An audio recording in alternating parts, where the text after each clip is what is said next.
나도 가족들이랑 밥 먹고 싶다. 언제가 마지막이었지? 주말이면 남들은 집에서 텔레비전을 봅니다. 가족이랑 밥을 먹습니다.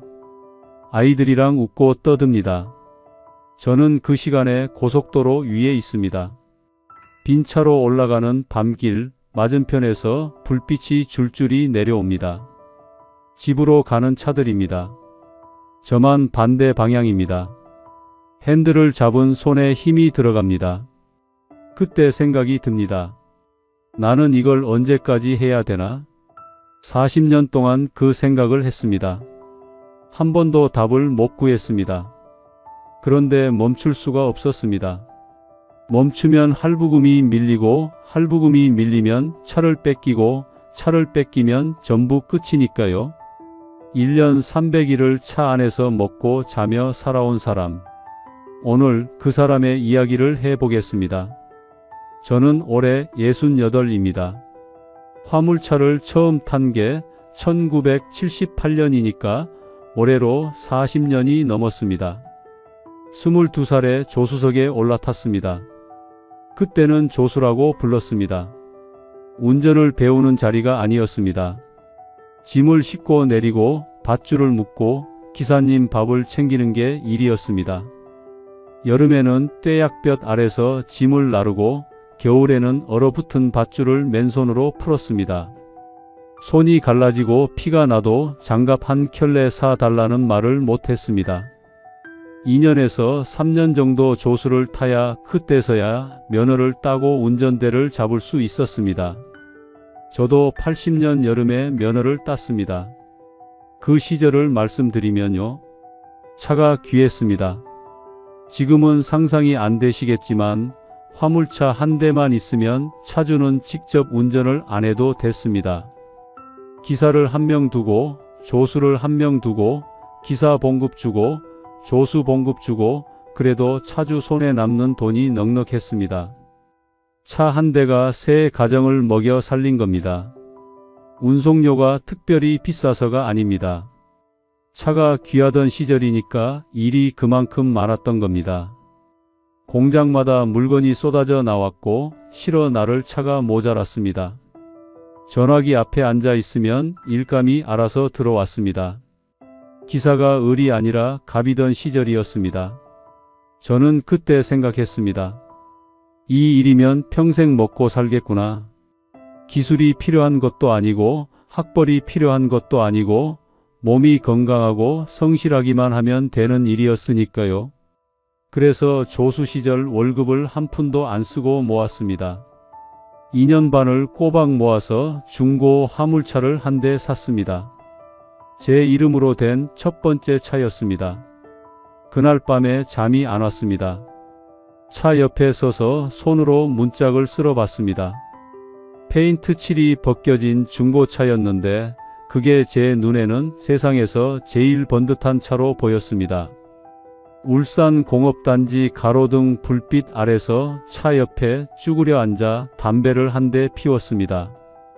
연기가 천천히 올라갔습니다.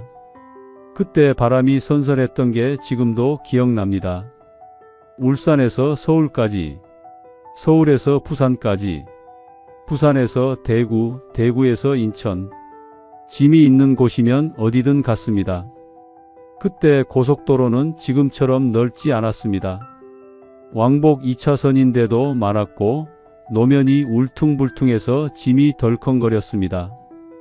밤에는 가로등도 드문 구간이 태반이었습니다. 헤드라이트 불빛만 믿고 달렸습니다. 한겨울 새벽에는 노면이 얼어붙어서 바퀴가 미끄러질 때도 있었습니다. 그래도 무섭지 않았습니다. 달리면 달리는 만큼 돈이 됐으니까요. 젊으니까 피곤한 줄도 몰랐습니다. 그때 선배 기사들이 저한테 한 말이 있습니다. 바퀴는 굴러가야 된다. 무조건 놀지 말고 바퀴는 굴러가라. 그래야 1,000원이라도 번다. 그 말이 40년 동안 제 머릿속에 박혀 있습니다. 진짜 그랬습니다. 바퀴가 멈추면 돈이 멈추는 겁니다. 쉬는 날이 곧 마이너스였습니다. 저는 그 말을 신조로 삼았습니다. 하루도 쉬지 않았습니다. 명절에도 달렸고 아이 돌잔치 날에도 달렸고 아내 생일에도 달렸습니다. 전화 한 통으로 미안하다는 말만 남기고 또 출발했습니다. 돌이켜보면 그때 이미 뭔가를 잃어버리기 시작한 건지도 모릅니다. 바퀴를 굴리느라 놓친 것들이 있었는데 그걸 그때는 몰랐습니다. 아니, 알면서도 모른 척 했는지 모르겠습니다. 돈이 되니까요? 바퀴가 굴러가니까요? 그게 전부인 줄 알았습니다. 그런데 세상이 바뀌기 시작했습니다. 서서히, 아주 천천히. 저는 그걸 너무 늦게 알아챘습니다. 장거리 화물차 기사의 하루를 말씀드리겠습니다. 보통 사람들은 상상이 안 되실 겁니다. 아마 이 이야기를 듣고 나시면 고속도로에서 화물차를 보는 눈이 좀 달라지실 겁니다. 울산에서 경기도 화성까지가 한 380에서 400km입니다. 짐을 싣고 올라가서 내리고 거기서 다시 새 짐을 받아 싣고 내려오면 왕복 800에서 900km입니다. 이게 한 번입니다. 2박 3일이 걸립니다. 한 달에 이걸 10번 반복합니다. 그러면 한 달에 10,000km입니다. 1년이면 10만 킬로미터. 지구 둘레가 약 4만 킬로미터라고 하니까 1년에 지구를 2바퀴 반 도는 셈이지요. 40년이면 100바퀴가 넘습니다. 숫자로만 보면 대단해 보이지만 그 안에 들어있는 일상은 처절합니다. 출발은 늘 저녁 무렵입니다. 이유가 있습니다. 밤에 길이 덜 막히고 고속도로 통행료가 50% 할인이 됩니다. 통행료 아끼는 게 작은 돈이 아니거든요. 한 달에 10번 왕복하면 그게 모여서 꽤 큰 차이가 납니다. 그러니까 낮에 짐을 싣고 해질녘에 샤워를 하고 깨끗하게 출발합니다. 출발 전에 씻는 게 중요합니다.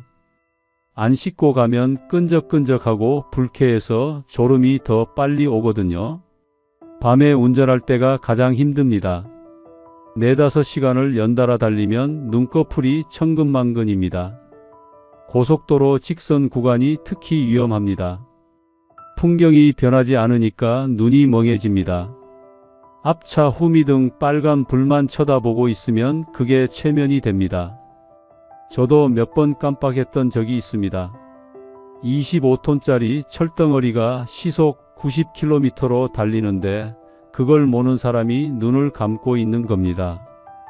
그 순간이 얼마나 무서운지 겪어보지 않은 사람은 모릅니다. 그래서 4시간쯤 달리면 휴게소에 들러야 합니다. 그런데 여기서 또 문제가 생깁니다. 새벽 1시에 휴게소에 들어가면 대형 화물차가 세울 자리가 없습니다. 이미 먼저 온 차들이 꽉 차 있거든요. 덩치 큰 화물차는 아무 데나 세울 수가 없습니다. 들어갔다가 한 바퀴 돌고 자리가 없어서 그냥 나오는 경우도 있습니다.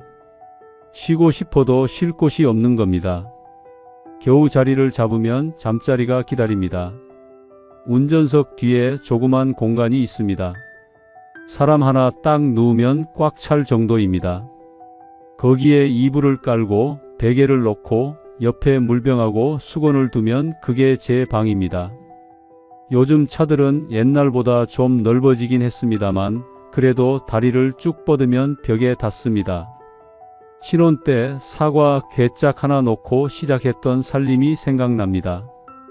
그때도 좁았는데 그때는 옆에 사람이 있었습니다. 지금은 혼자입니다. 여름이 제일 고통입니다. 요즘 차들은 공회전 방지 장치가 붙어 있어서 5분 이상 시동만 걸어 놓으면 자동으로 꺼집니다. 시동이 꺼지면 에어컨도 멈춥니다. 엔진 열까지 올라오면 차 안이 찜통이 됩니다. 무시동 에어컨이라는 게 있긴 한데 비쌉니다. 없는 차가 태반이에요. 그러면 창문을 열고 자야 하는데 열면 모기가 들어옵니다. 밤새 모기한테 뜯기다가 아침에 온몸이 벌겋게 부어서 일어나는 날도 있습니다. 겨울은 또 다른 고통이에요. 시동을 끄면 차 안이 냉장고가 됩니다. 이불 두세 겹을 덮어도 새벽이면 추위에 잠이 깹니다. 시동을 걸면 옆차 기사가 싫어합니다. 엔진 소리가 워낙 크니까요. 그래서 휴게소에서도 명당 자리라는 게 따로 있습니다. 나무 그늘 밑 구석진 자리. 거기 세워야 시동을 걸어놓고 자도 누가 뭐라 할 사람이 없습니다. 씻는 것도 문제입니다. 울산 휴게소에는 샤워 시설이 있어서 그나마 낫습니다. 등록을 하면 무료로 이용할 수 있습니다. 그런데 고속도로 위에서는 마땅히 씻을 데가 없습니다. 이틀, 3일 못 씻고 달리는 경우도 허다합니다. 땀 범벅인 채로 운전하면 몸에서 피로가 배로 옵니다. 졸음이 더 심해집니다. 그래서 사고가 나는 겁니다. 밥도 그렇습니다. 아침을 거르는 날이 태반입니다. 짐을 내리자마자 새 짐을 받으러 가야 하니까 식사할 시간이 없습니다. 시내에서는 25톤 화물차를 대놓고 밥 먹을 만한 데가 없습니다. 주차할 곳이 없거든요. 편의점 삼각김밥 하나 사서 운전하면서 먹는 게 일상입니다. 단거리 기사분 중에 아내가 도시락을 싸주는 분이 있었는데 생일이라고 반찬을 특별히 많이 싸줬다면서 자랑스럽게 보여주시더군요. 그 도시락통 뚜껑을 열 때 그분 얼굴에 번지던 미소가 지금도 잊히질 않습니다. 장거리인 저한테는 그게 안 됩니다. 2, 3일을 밖에서 보내는데 도시락이 버틸 수가 없으니까요. 빨래도 직접 합니다. 빨래방이 있는 휴게소가 있긴 한데 시간이 안 맞으면 차 안에서 손빨래를 합니다. 폭염과 폭우가 오락가락하는 날에는 하루에 옷을 서너 벌 갈아입어야 합니다. 그걸 다 빨아야 합니다. 집에서는 세탁기 돌리는 것도 안 하던 사람이 여기서는 전부 혼자 합니다. 아내한테 늘 미안한 게 바로 그겁니다. 대화 상대도 없습니다. 12시간을 운전대 잡고 있으면 말을 할 일이 없습니다. 라디오를 틀어놓고 혼자 노래를 따라 부르기도 합니다. 라디오가 말을 해주는데 저한테 하는 말이 아니잖아요. 그래서 이 차가 제 집이라고 말하는 겁니다. 농담이 아닙니다. 1년에 300일을 여기서 보냅니다. 진짜 집보다 이 차 안에서 보내는 시간이 더 깁니다. 바퀴 달린 집, 그게 제 집입니다. 7, 80년대 이야기를 좀 더 해드리겠습니다. 그때를 모르시면 지금이 왜 이렇게 됐는지 이해하기가 어렵습니다. 대한민국이 고성장을 하던 시절 화물차 운전기사는 산업의 역군이었습니다. 공장에서 물건이 쏟아져 나왔고 그걸 전국 방방곡곡으로 실어 나르는 게 우리 일이었습니다. 울산 석유화학단지, 포항제철소, 구미전자공단, 창원기계공단 이런 데서 나오는 물건들이 전부 화물차에 실려서 서울로, 인천으로, 부산으로, 대전으로 퍼져나갔습니다. 우리가 바퀴를 멈추면 나라 경제가 멈추는 거였습니다. 대한민국 물류의 대동맥, 그게 화물차였고 그 대동맥을 움직이는 게 우리였습니다. 그 자부심이 대단했습니다. 어디 가서 화물차 기사라고 하면 고개를 떳떳하게 들 수 있었습니다. 운송료도 괜찮았습니다. 한 달에 벌면 가족 먹여 살리고 아이들 학비 내고도 남았습니다. 차 할부를 갚으면서도 여유가 있었습니다. 명절에는 아내한테 용돈도 쥐어줬고 아이들 새 옷도 사줬습니다. 동네에서 차 한 대 갖고 있으면 제법 사는 사람 취급을 받았습니다. 제가 대단한 사람이어서가 아닙니다. 그때는 그게 되는 시절이었습니다. 일만 하면 되는 시절이었습니다. 그런데 변화가 시작됐습니다. 80년대 후반부터 화물차가 늘어나기 시작했습니다. 돈이 된다는 소문이 퍼지니까 너도 나도 화물차를 샀습니다. 퇴직금 받아서 화물차 사는 사람, 빚내서 사는 사람, 점점 차가 늘어났습니다. 차는 늘어나는데 물량은 한정돼 있으니까 경쟁이 붙기 시작한 겁니다. 그래도 그때까지는 버틸만 했습니다. 경제가 계속 성장하고 있었으니까요. 파이 자체가 커지고 있었으니까 나눠 먹어도 입에 들어오는 게 있었습니다. 진짜 문제는 1997년에 터졌습니다. IMF, 그 세 글자가 이 나라를 뒤흔들어 놓았습니다. 공장이 문을 닫았습니다. 건설 현장이 멈췄습니다. 물량이 반토막이 났습니다. 하루아침에 일감이 사라진 겁니다. 어제까지 전화벨이 쉬지 않고 울리던 전화기가 며칠째 조용했습니다. 휴게소에 차를 세워놓고 하루 종일 일감을 기다리는 날이 시작됐습니다. 그때 처음으로 불안이라는 감정을 느꼈습니다. 바퀴가 멈춘 겁니다. 바퀴가 멈추니까 돈이 멈추고 돈이 멈추니까 가슴이 답답해졌습니다. 그때 같이 일하던 동료 중에 덤프트럭 몇 대를 부리던 사람이 있었습니다. 건실한 사업가였습니다. 공사 현장에 트럭을 대주면 돈이 들어왔고 어음으로 거래를 했습니다. 그런데 그 어음이 하루아침에 종이 조각이 됐습니다. 거래처가 부도가 난 겁니다. 거래처만 부도가 난 게 아니라 그 거래처에 연결된 곳이 전부 함께 쓰러졌습니다. 줄도산이었습니다. 받을 돈이 수천만 원어치가 종이 조각이 되는 걸 그 사람이 눈으로 봤습니다. 트럭을 내놓아야 했고 빌려 쓴 돈을 갚을 길이 없었습니다. 전 재산이 증발했습니다. 그 다음에 그 사람이 한 일이 뭔지 아십니까? 화물차 한 대를 사서 직접 운전대를 잡았습니다. 사장에서 기사가 된 겁니다. 선택이 아니었습니다. 살아야 하니까 잡은 겁니다. 다른 일을 해본 적이 없으니까요. 트럭을 몰 줄 아니까 그게 유일한 길이었던 겁니다. 그렇게 시작한 화물차 생활이 벌써 20년이 넘었습니다. IMF는 지나갔지만 화물 운송 시장은 예전으로 돌아가지 않았습니다. 물량이 줄어든 데다 차는 계속 늘어났으니까요. 경쟁은 더 치열해졌고 운송비는 올라가지 않았습니다. 아니, 솔직히 말하면 내려갔습니다. 일감 하나를 놓고 기사 10명이 달려드니까 단가를 깎아서라도 따내려는 겁니다. 기름값은 올라가고 차값은 올라가고 타이어 값은 올라가는데 운송비만 제자리이거나 오히려 내려가니까 달리면 달릴수록 손해가 나는 기묘한 구조가 만들어진 겁니다.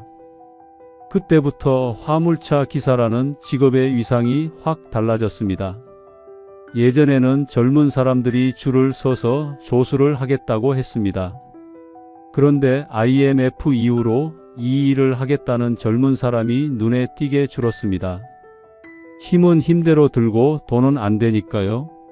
남은 건 저같이 나이 먹은 기사들 뿐이었습니다. 다른데 갈 곳이 없으니까 버티는 겁니다. 이 바퀴 위에서 내릴 곳이 없으니까 계속 타고 있는 겁니다. 황금기는 끝났는데 저는 아직 그 바퀴 위에 있었습니다. 내릴 수가 없었습니다. 차 이야기를 좀 해드리겠습니다. 화물차 기사한테 차는 단순한 운송수단이 아닙니다. 밥줄입니다. 집이기도 하고 사무실이기도 하고 전 재산이기도 합니다. 그래서 차 상태가 중요합니다. 오래되고 낡은 차로는 장거리를 뛸 수가 없습니다. 장거리는 기동성 싸움이거든요. 차가 한번 퍼져버리면 수리비가 100만원, 200만원이 훌쩍 나갑니다. 길 위에서 퍼지면 출장비까지 붙어서 감당이 안 됩니다. 그러니까 어느 시점이 되면 이를 악물고 차를 바꿔야 합니다. 제가 이번에 차를 바꿨습니다. 10년 만에요. 10년 동안 타던 차를 보내고 새 차를 들였습니다. 새 차라고 해도 남들이 상상하는 그런 승용차가 아닙니다. 25톤 대형 화물차입니다. 차가 나온 지 20일째 되던 날 휴게소에 세워놓고 봤습니다. 파란 도장이 햇빛에 번쩍이더군요. 10년 만에 바꾼 거니까 기분이 좋기는 했습니다. 그런데 마음 한편이 돌멩이를 올려놓은 것처럼 무거웠습니다. 할부입니다. 한 달에 270만 원씩 5년간 갚아야 합니다. 현금으로 살 형편이 안 됩니다. 요즘 25톤 화물차 한 대 가격이 장난이 아닙니다.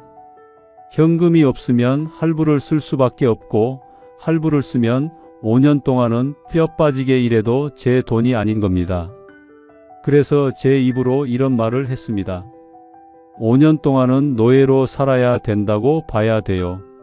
노예라는 말이 입에서 나왔을 때 스스로도 놀랐습니다. 40년을 이 일을 하면서 천직이라고 여겨왔는데 어느 순간부터 노예라는 단어가 먼저 떠오르는 겁니다.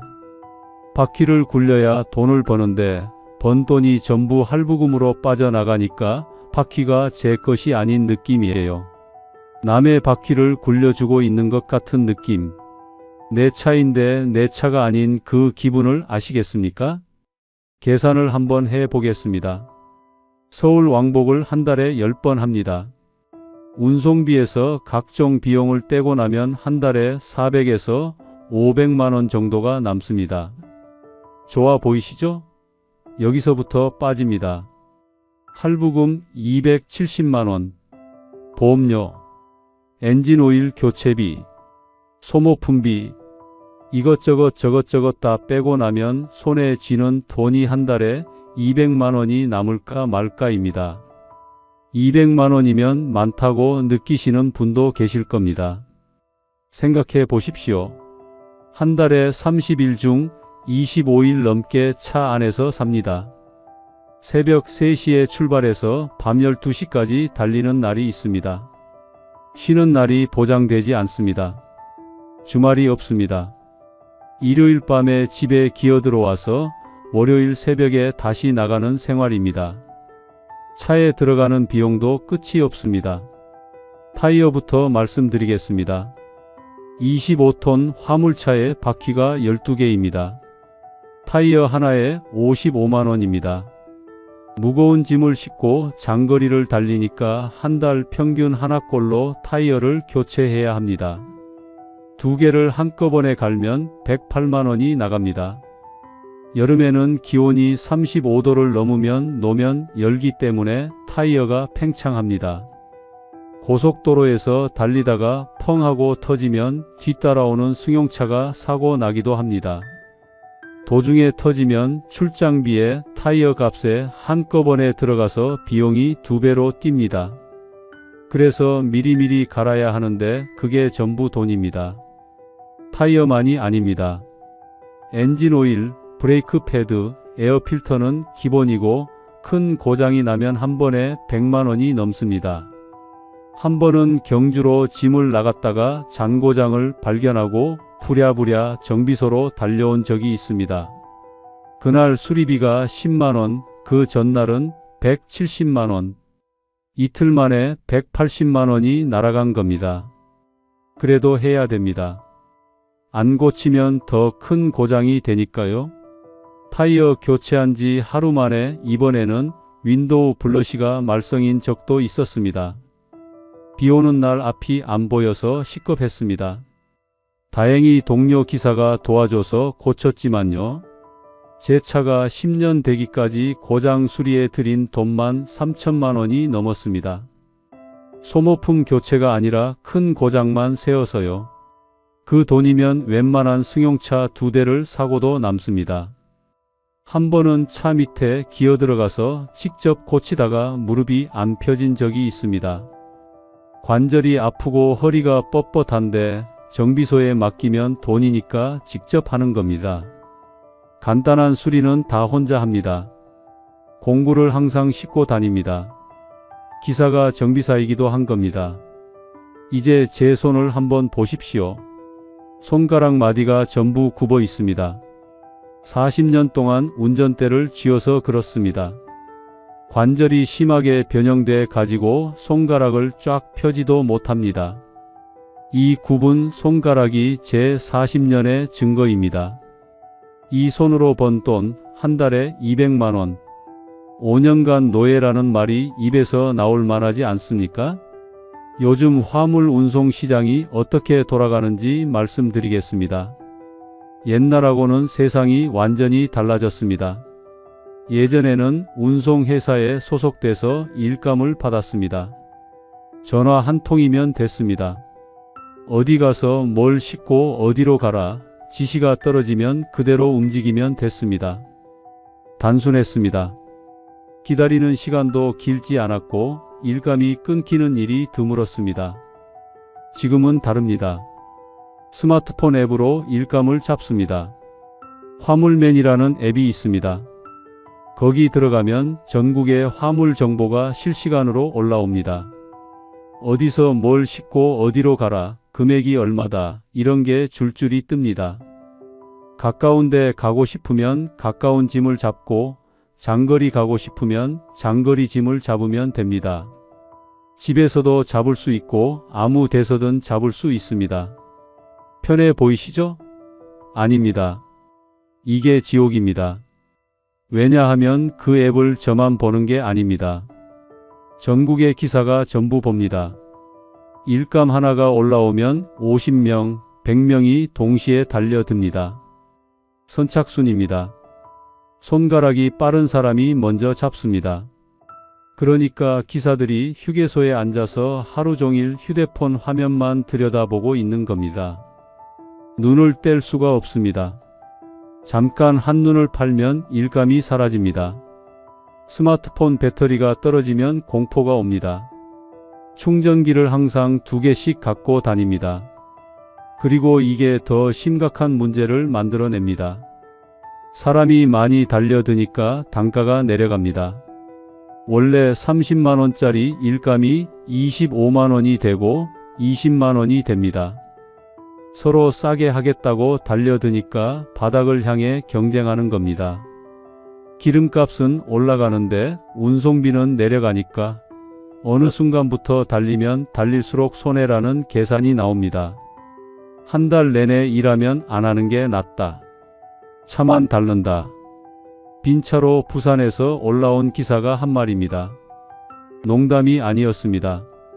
울산 휴게소 아침 풍경이 이렇습니다. 기사들이 휴게실에 모여 앉아 있습니다. 전부 휴대폰을 들여다봅니다. 말이 없습니다. 오늘 언제까지 대기해야 돼요? 하고 물으면 일 나올 때까지요. 시간이 안 정해져 있습니다. 하는 대답이 돌아옵니다. 핸드폰을 보면서 하루를 보내는 건 솔직히 너무 비현실적인 생활입니다. 일이 없는 걸 알면서도 대기를 해야 한다는 건 그게 참 사람을 무기력하게 만듭니다. 편도로 짐을 싣고 가면 돌아올 때 빈차로 와야 하는 경우가 있습니다. 기름은 가는 데나 오는 데나 똑같이 듭니다.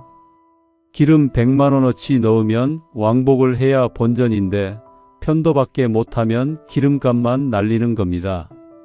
부산까지 짐을 싣고 갔는데 돌아올 짐이 없어서 빈차로 올라온 기사가 있었습니다. 휴게소에 들어와서 운전석에 앉은 채로 한참을 그냥 앉아 있더군요. 얼굴에 수심이 가득했습니다. 동료 기사가 다가가서 말없이 커피 한 잔을 건넸습니다. 그게 그날 유일한 위로였을 겁니다. 허탕을 치는 날도 있습니다. 짐을 실으러 현장에 갔는데 짐 상태가 안 맞는 겁니다. 짐이 거꾸로 나와 있어서 앞쪽에 실어야 하는데 뒤쪽이 나온 겁니다. 이걸 돌려야 하는데 시간이 없었습니다. 안전이 안 되면 싣고 갈 수가 없습니다. 사고가 나면 기사 책임이니까요. 결국 못 싣고 빈차로 돌아왔습니다. 기름값, 시간, 통행료 전부 허공으로 날린 겁니다. 알다 보면 이런 날도 있겠거니 생각하려고 하지만 마음이 헐없습니다. 함께 싣기로 했던 화물이 갑자기 취소되기도 합니다. 조금 전까지 준비하다가 전화 한 통에 전부 무산됩니다. 원래 5톤이 나왔는데 3톤으로 줄어드는 경우도 있습니다. 줄어든 만큼 운송비도 줄어듭니다. 해가 질 때까지 한 건도 못 잡는 날도 있습니다. 그런 날은 진짜 막막합니다. 저녁이 되면 혹시나 하고 앱을 다시 봅니다. 하나라도 건지려고요. 문자가 옵니다. 내일 아침에 한 건 들어왔어요. 그 문자 하나에 얼굴 표정이 확 달라집니다. 아이고 다행이다. 내일은 빈 차로 안 가도 됩니다. 쪽잠이라도 편하게 잘 수 있습니다. 40년 전에는 전화기 앞에서 기다렸고 지금은 스마트폰 앞에서 기다립니다. 달라진 건 기계뿐이고 기다린다는 건 똑같습니다. 이제 가족 이야기를 해야 할 것 같습니다. 이게 제일 하기 어려운 이야기입니다. 차에 대한 이야기, 돈에 대한 이야기는 숫자로 말할 수 있습니다. 그런데 가족 이야기는 숫자로 안 됩니다. 가슴으로 해야 합니다. 저는 결혼을 일찍 했습니다. 화물차 기사가 돈을 잘 벌던 시절이었으니까 장가 가는데 어려움이 없었습니다. 아내는 전라도 출신이었습니다. 시집 온 지 오래돼서 지금은 경상도 사람이 다 됐습니다. 시원시원한 성격에 억척스러운 사람이었습니다. 그 사람이 아니었으면 이 집이 안 돌아갔을 겁니다. 제가 300일을 밖에서 보내는 동안 집 안 살림을 누가 합니까? 아이들 키우는 거, 학교 보내는 거, 부모님 챙기는 거, 동네 일 하는 거 전부 아내 혼자 감당했습니다. 저는 가장이라는 이름만 달고 있었지 실질적으로 집에 없는 가장이었습니다. 일주일에 한 번 집에 들어가면 저는 손님이었습니다. 토요일 밤늦게 12시쯤 도착합니다. 아이들은 이미 자고 있습니다. 일요일 하루 쉬고 월요일 새벽에 다시 나갑니다. 집에 있는 시간이 채 하루도 안 됩니다. 그러니까 아이들이 아버지 얼굴을 볼 시간이 없습니다. 보름 동안 밖에 다니다 들어오는 경우도 있었습니다. 그때 일입니다. 이 이야기는 평생 잊을 수 없습니다. 막내가 3살이었습니다. 3살이면 이제 막말을 시작할 때입니다. 아빠, 엄마 이런 단어를 배울 때입니다. 제가 일주일이나 보름 만에 집에 들어갔습니다. 현관문을 열었습니다. 거실 바닥에 막내가 장난감을 갖고 놀고 있었습니다. 제가 들어서니까 그 아이가 고개를 들었습니다. 저를 올려다 봤습니다. 그리고 겁먹은 눈으로 뒷걸음질을 쳤습니다. 웬 아저씨가 들어온 겁니다. 아버지가 아니라 낯선 사람이었던 겁니다. 아내가 달려와서 막내 손을 잡고 아빠야 하고 말해줬습니다. 그제서야 겨우 다가왔습니다. 그런데 다가오면서도 고개를 갸웃거렸습니다. 확신이 없는 거였습니다. 이 사람이 정말 아빠인 건지, 얼마 전까지 텔레비전에서 보던 아저씨들이랑 뭐가 다른 건지, 그 아이 눈을 보는데 가슴이 무너졌습니다. 저는 돌아서서 울었습니다. 소리 안 나게 울었습니다. 화장실에 들어가서 수도꼭지를 틀어놓고 울었습니다. 내 자식이 나를 모릅니다. 3살이 될 때까지 아버지 얼굴을 몰랐습니다. 300일을 밖에서 보내니까 아이가 아버지를 알 수가 없는 겁니다. 그 당연한 사실을 그때서야 온몸으로 느낀 겁니다. 그 뒤로도 달라진 건 없었습니다. 다음 날 새벽에 또 나갔으니까요. 바퀴를 멈출 수가 없었으니까요. 아이가 아버지를 알아보게 하려면 집에 있어야 합니다. 그런데 집에 있으면 돈이 안 됩니다. 나가면 돈은 되는데 아이가 잊어버립니다. 이 굴레를 어떻게 끊어야 할지 몰랐습니다. 아니, 끊을 수가 없었습니다. 아내한테 미안한 게 한두 가지가 아닙니다. 한 번은 반지를 사준 적이 있습니다. 금반지라고 했습니다. 그런데 진짜 금이 아니었습니다. 도금이었습니다. 얼마 안 가서 색이 벗겨졌습니다.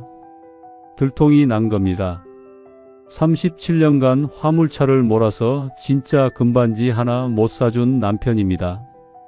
그때 아내가 뭐라 했는지 아십니까? 아무 말도 안 했습니다. 그냥 웃었습니다. 그 웃음이 저한테는 칼보다 더 아팠습니다. 반짝반짝 빛나는 보석 반지랑 팔찌를 꼭 선물하고 싶다고 그게 소원이라고 말한 적이 있습니다. 아내가 방송하니까 하는 참말이냐? 하고 물었습니다. 참말이었습니다. 그런데 할 수 있는 게 말밖에 없었습니다. 200만 원 벌어서 할부금 내고 보험료 내고 타이어 갈고 나면 반지 살 돈이 어디 있습니까? 집에 가도 아프다는 소리를 안 합니다. 몸이 부서져 가도요. 표현이 부족해서 말을 못하는 겁니다. 미안함이 너무 커서 아프다는 말이 입에서 안 나오는 겁니다. 혼자서 전부 감당한 아내한테 내 아픔까지 보태면 그게 또 짐이 되는 것 같아서요. 하루 일과가 끝나면 아내한테 전화를 합니다. 당신 퇴근했나? 아내 목소리가 수화기 너머로 들려옵니다. 그 목소리 하나에 하루의 피로가 좀 풀립니다. 통화를 하다 보면 시간 가는 줄 모릅니다. 그런데 전화를 끊으면 다시 차 안입니다. 혼자입니다. 엔진이 식어가는 소리만 들립니다. 못 자고 밤에 일할 때 그 도금 반지 벗겨지던 날 생각을 합니다. 아이 아줌마, 그래도 내가 아줌마를 사랑하잖아. 전화가 끊어지고 나서 혼잣말을 합니다. 차 안에서요. 아무도 안 듣는데요. 그래도 그 말이 입에서 나옵니다. 저 혼자만 이런 게 아닙니다. 이 길 위에는 저 같은 사람들이 수없이 많습니다. 각자의 사연을 안고 각자의 무게를 짊어지고 오늘도 바퀴를 굴리고 있습니다. 몇 분의 이야기를 해드리겠습니다. 선박용 기름을 운반하는 기사가 있었습니다. 날씨가 나쁘면 배가 못 들어옵니다. 배가 안 들어오면 실어 나를 기름이 없습니다. 태풍이라도 오면 꼼짝없이 잡혀 있어야 합니다. 일이 없어도 차 할부금은 나갑니다. 보험료는 나갑니다. 월초는 어김없이 돌아옵니다. 그래서 비가 오나 눈이 오나 10만 원이든 20만 원이든 몇만 원이라도 남으면 달려 나간다고 했습니다. 차가 놀고 있다는 거 자체가 말이 안 되는 거라고요. 그 사람이 차를 직접 수리하는 걸 봤습니다. 간단한 건 해야지. 맡기면 다 돈인데. 기름때가 묻은 손으로 렌치를 돌리던 모습이 지금도 눈에 선합니다. 경주로 짐을 나갔다가 장고장을 발견하고 부랴부랴 정비소로 달려온 기사도 있었습니다. 수리비가 하루에 10만 원. 그 전날은 170만 원. 이틀 만에 180만 원이 날아간 겁니다. 그래도 해야 돼요. 그래도 해야 됩니다. 그 말을 할 때 그 사람 얼굴이 지금도 잊히질 않습니다. 체념도 아니고 분노도 아니고 그냥 담담했습니다. 선택의 여지가 없는 사람의 얼굴이었습니다. 나이가 들면 관절도 아프고 뭐가 아프고 다 아프다면서도 정비소에 한번 들어가면 4, 50만 원이 깨진다고 그래도 달리려면 고쳐야 한다고 했습니다. 10년 된 차를 모는 기사는 시간만 나면 차를 한 개 한 개 살펴야 한다고 했습니다. 차가 한꺼번에 고물이 되는 게 아니라 안 고치면 하나하나가 쌓여서 나중에 고물이 된다고요. 10년 동안 크게 고장난 것만 합쳐도 3천만 원이 넘게 들어갔다고 합니다. 폭염에 타이어가 빨리 닳아서 미치겠다고 하면서도 새 타이어를 끼우고 나면 새 마음으로 또 일하면 일이 잘 될 것 같다고 웃더군요. 돈이 들어가서 속은 쓰리지만 새 타이어를 끼운 기분은 좋다고요. 그 소박한 기쁨이 가슴에 남았습니다. 화물차 기사들이 모여서 밥을 먹는 날이 있었습니다. 모처럼 동료들끼리 약속을 잡은 겁니다. 그런데 4명이 가기로 했는데 둘만 왔습니다. 나머지는 갑자기 짐이 들어와서 출발해야 했거든요. 이 직업은 약속이라는 게 안 된다고 하더군요. 놀러 가자 해도 못 간다. 마음을 완전히 비워야 한다. 그래도 모인 사람끼리 밥을 먹으면서 수다를 떨었습니다. 이 사람들한테는 밥 먹으면서 하는 대화가 유일한 대화 시간입니다. 서울까지 올라가는 몇 시간 동안 오로지 혼자거든요. 라디오가 말을 해주지만 그건 저한테 하는 말이 아닙니다. 다른 직업은 몰라도 이 직업만큼은 무소식이 희소식이다. 밥을 먹으면서 누군가가 한 말입니다. 왜냐하면 위험하니까요. 연락이 끊기면 혹시 사고가 난 건 아닌지 걱정이 됩니다. 이틀에 한 번은 연락을 하든 문자를 보내든 해야 서로 안심합니다. 고속도로 위에서 무슨 일이 생길지 모르니까요. 밥을 먹다가 갑자기 누군가가 창밖을 내다봤습니다. 왜 창밖 보세요? 했더니 날씨 때문에 기분이 가라앉는다면서 이런 말을 하더군요. 한 집의 가장이 저녁에 집에 있어야 되는데 항상 나가 있으니까. 서글픈 직업이라고요. 그 말을 듣고 있던 모든 사람이 조용해졌습니다. 젓가락을 내려놓은 사람도 있었습니다. 다들 같은 마음이었을 겁니다. 평일에는 그런 생각이 안 든다고 합니다. 일에 집중하니까요. 그런데 주말이 되면 옵니다. 다른 사람들은 집에서 텔레비전 보고 가족이랑 밥 먹고 얼마나 좋겠습니까? 그런데 나만 올라가야 합니다. 반대 방향으로요. 그때 올라가야 되나 말아야 되나, 이 일을 그만둬야 되나 하는 생각이 든다고 합니다. 40년 경력의 베테랑도 그런 순간이 있다는 겁니다. 그래도 이 사람들은 속이 따뜻합니다. 겉으로는 투박하고 말이 거칠고 덩치가 큽니다. 일반 승용차 운전하시는 분들이 화물차 기사를 보면 무뚝뚝하다, 거칠다, 난폭 운전한다, 이런 선입견이 있을 수 있습니다. 차가 크다 보니까 그렇게 보일 뿐이고 한 사람 한 사람 만나보면 감정이 깊은 사람들이 많습니다. 외로운 사람들이 많습니다. 가정을 떠나 살다 보니까 더 그렇습니다. 허탕을 치고 돌아온 동료한테 말없이 커피 한 잔 건네는 것, 비 오는 날 고장난 차를 도와주는 것, 생일에 아내가 싸준 도시락을 자랑하는 것. 이 길 위의 사람들은 서로의 외로움을 아니까 서로를 챙깁니다. 편견을 버려주시면 좋겠습니다. 다 같이 살아가는 세상이니까요. 마지막으로 이런 이야기를 하겠습니다. 이게 이긴 이야기의 끝입니다. 40년을 이 길 위에서 살았습니다. 손가락 마디가 전부 굽었습니다. 허리 디스크는 만성이 됐습니다. 관절은 비가 오기 전에 먼저 알아차릴 만큼 망가졌습니다. 화물차 기사들이 제일 많이 앓는 게 만성 피로, 허리 디스크, 관절 질환입니다. 운전석에 앉아서 같은 자세로 몇 시간씩 달리니까 허리가 안 버틸 수가 없습니다. 그래서 짬을 내서 운동을 하는 기사도 있습니다. 휴게소에 체력 단련실이 있는 데가 있거든요. 운동을 하면 피로가 좀 덜하다고 합니다. 그런데 대부분은 그 시간에 일감을 기다립니다. 핸드폰을 들여다보면서요. 300일을 차 안에서 보내면서 가족과의 시간을 잃어버렸습니다. 막내가 아버지를 알아보지 못하는 아픔을 겪었습니다. 아내한테 도금 반지밖에 못 사주는 미안함을 30년 넘게 안고 살았습니다. 한 달에 200만 원을 벌자고 몸을 갈아 넣었습니다. 이게 제 40년의 결산입니다. 그런데 이 일을 하는 사람들 중에 이런 말을 하는 사람이 있었습니다. 나는 이게 천직이라. 이거 이상 좋은 직업은 없어. 밤새 달려와서 땀에 절은 몸으로 짐을 내리고 다시 짐을 싣고 또 출발하면서 하는 말이었습니다. 힘들지 않으냐고 물었더니 웃으면서 그렇게 대답하더군요. 몸은 땀에 젖어 있었고 얼굴은 피곤해 보였는데 그래도 웃고 있었습니다. 처음에는 이해가 안 됐습니다. 이게 어떻게 천직입니까?